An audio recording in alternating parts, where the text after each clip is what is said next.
More trades doesn't mean more profit. It usually just means more damage. At ESDaily, we don't chase, we prepare.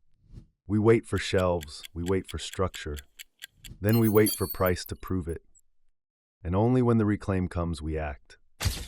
On September 9th, that patience paid off again, with a clean FBD long off the 64.90 shelf.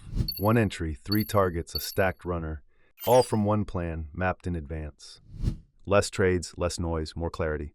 That was the headline in the September 9th game plan, and it shaped the entire day. I waited until 1:51 p.m. ES flushed beneath 64.90, then reclaimed the shelf, and only then did I act. Opportunity number 1, 64.90.25 LOD, 64.85, 64.80 FBD layered. If ES flushes that level and reclaims fast, it's actionable as a failed breakdown. 64.80 is the cleaner shelf below if momentum breaks.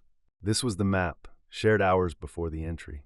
At the open, nothing but chop. Narrow indecisive range, no trade. Until midday, when price finally flushed and reclaimed. Entry at 64.91.75 after the reclaim, once structure proved itself. T1 at 65.03 plus 12 points, 65% off. T2 at 65.12 plus 21 points, another 20% off. Stop move to break even. Later that day, T3 at 65.24, taken right into the CA zone. Runner stays live, stop trailed, capital protected. It wasn't just me in this one.